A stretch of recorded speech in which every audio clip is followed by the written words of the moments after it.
మీకు ఉదయకాల శుభములు. అనుదిన వాక్య ధ్యానం డైలీ బ్రెత్కు మీకు స్వాగతం. Praise the Lord. ఈ దినము కొరకు సిద్ధపరచబడిన దేవుని వాక్యము యెషయా గ్రంథము 12వ అధ్యాయము 2వ వచనం. ఇదిగో నా రక్షణకు కారణభూతుడగు దేవుడు, నేను భయపడక ఆయనను నమ్ముకొనుచున్నాను. యెహోవా యెహోవాయే నాకు బలము, ఆయనే నా కీర్తనాస్పదము, ఆయన నాకు రక్షణధారమాయెను. Behold, God is my salvation. I will trust and not be afraid. For the Lord Jehovah is my strength and my song. He also is become my salvation. ప్రభునందు పిల్లరా, ముందుగా మీకు హృదయపూర్వక వందనములు తెలియచేస్తున్నాను. దేవుని యొక్క సాటిలేనితనం యెషయా ప్రవచనాల ద్వారా మనం తెలుసుకోగలుగుతున్నాం. చాలా ప్రాముఖ్యమైన అంశాలు ఈ గ్రంథంలో మనం చూసినా ఇది చాలా అతి ప్రాముఖ్యమైనటువంటి విషయమని గ్రహించాలి. ఇక్కడ ఓపెన్గా మాట్లాడుతున్న మాట, ఇదిగో నా రక్షణకు కారణభూతుడగు దేవుడు. ఇదిగో అంటే ఇక్కడే, ఇదిగో దగ్గరలో నా రక్షణకు కారణభూతుడగు దేవుడు ఇక్కడే ఉన్నాడు, నాతో ఉన్నాడు. ఆయన సామాన్యుడు కాడు. నేను రక్షించబడటానికి ఆయనే కారణం. ప్రియులారా, రక్షణకు కర్త కర్మ క్రియ అన్నీ కూడా దేవుడే. దాని కొరకు ప్రాణమిచ్చింది ప్రభువే.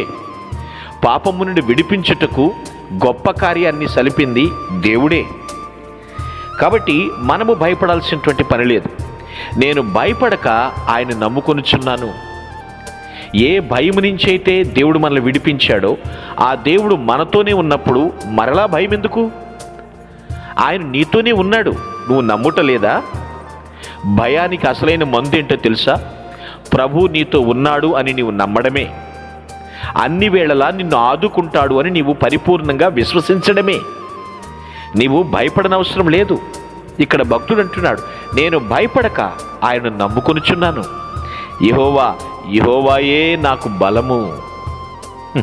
దేవుడు మనతో ఉంటే బలహీనులము కాము. ఆయనే మన బలము. ఎవరిని చూసుకుని మిడిసి పడుతున్నావురా అని ఎవరైనా ప్రశ్నిస్తే ప్రభువే నా బలము అని సాక్ష్యమివ్వాలి. నన్ను రక్షించిన దేవుడు నాకు బలంగా ఉన్నాడు. నా రక్షణకు కారణభూతుడు నా వెన్నంటి ఉన్నాడు.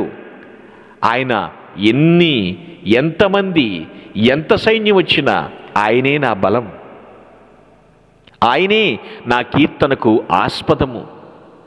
నేను ఈరోజు సంతోషంగా పాట పాడుతున్నానంటే దానికి కారణము నా ప్రభువే. ఎంత గొప్ప సాక్ష్యం ఉందండి. నేను మనలా చెప్తున్నాను, మనం రక్షించబడిన వారము, భయపడవద్దు. ప్రభు తన శిలువ రక్తము ద్వారా పాపపు మరకలన్నీ కడిగివేశాడు, పాప ప్రక్షాళన గావించాడు. మనము భయపడనవసరం లేదు. ఆయన నాకు రక్షణాధారమాయెను. మరలా వచ్చిన ముగింపులో, వచ్చిన ప్రారంభంలో రక్షణకు కారణభూతుడగు దేవుడు, వచ్చిన ముగింపులో నాకు రక్షణ ఆధారము ఆయనే. చూడండి పిల్లరా, మూలం లేకుండా ఏ మూలకి మనం చేరుకోలేం. ఒక కీ పర్సన్ లేకుండా ఏ కీ తెరవలేం మనం, ఏ లాక్ ఓపెన్ చేయలేం మనం. గ్రహించండి, మనల్ని రక్షించినవాడు. ఈ మాటల యొక్క అర్థం అదే. ఇంకా నీలో ఏ మూలనన్నా భయం ఉందేమో, ఏ భయము నువ్వు భయకి లొంగిపోవలసిన పని లేదు. దుష్టుడు భయపెడతాడు. నీ బలహీనతలను చూపించి నువ్వు ఇక్కడ ఫెయిల్ అయిపోతావు, ఇక్కడ మాత్రం ఖచ్చితంగా ఓడిపోక తప్పదు అని భయపెడుతూ ఉంటాడు. కానీ అభయం ఇచ్చిన ఆది సంభూతుడైనటువంటి దేవుడు మనతో ఉన్నాడు. ఇదిగో నా రక్షణకు కారణభూతుడకు దేవుడు, ఆయనే నా బలం, ఆయనే నా కీర్తనకు ఆస్పదం, ఆయనే నా రక్షణకు ఆధారం. రక్షింపబడిన వ్యక్తి అండి ఎప్పటికీ భయపడడండి. ఏం జరిగినా నేను క్రీస్తులో ఉన్నాను, ఆయనే చూసుకుంటాడు. మిన్ను వచ్చి మీద పడినా నాకేం కాదు, ఏ అపాయముని యొద్దకు రాదు అన్నాడు. ఎంత ధైర్యం మనకి, ఎంత సంతోషమండి.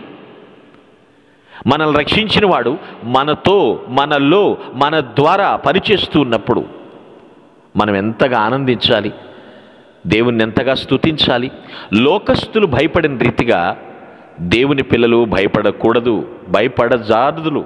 గుర్తుంచుకోండి, మనము ధైర్యముగా ఉండాలి. అట్టి ధైర్యం ప్రభు మనకిచ్చాడు. కొన్ని విషయాల్లో నేను ధైర్యంగా ఉంటానండి, కొన్ని విషయాల్లోనే ఎందుకో అలా జరుగుతుంది అనుకుంటున్నావేమో. అన్ని విషయాల్లో కూడా అండా దండా దేవుడు మనకున్నాడు. మన కొండ కోటగా మనల్ని సాకుతూ ఉంటాడు. దిగులు పడకు, ఆయనే నీ బలం, ఆయనే నీకు ఆధారం, అన్నీ కూడా ఆయన నీతో ఉండి పంచుకుంటాడు. కాబట్టి రక్షించబడిన నీవు రక్షణానందంతో దేవుని కొరకై సాక్షిగా జీవించుదువుగాక. మీ ఆమేన్. కొరకు ప్రార్థించుటకు మేమెల్లప్పుడూ సిద్ధం. Praise the lord. ప్రభు నామమున మీ అందరికీ వందనములు. ఈ మా సందేశముల ద్వారా మీరు ఆశీర్వదింపబడినట్లయితే మీ తోటి వారికి షేర్ చేసి దేవుని రాజ్య సువార్తలో మీరు కూడా పాలుభాగస్తులు కావాలని ఆశిస్తున్నాం. మొదటిసారిగా ఈ ఛానల్ను చూస్తున్నట్లయితే మా ఛానల్ను సబ్స్క్రైబ్ చేయండి. వీడియోలు నోటిఫికేషన్ రూపంలో పొందుటకు బెల్ బటన్ని ప్రెస్ చేయండి. God bless you.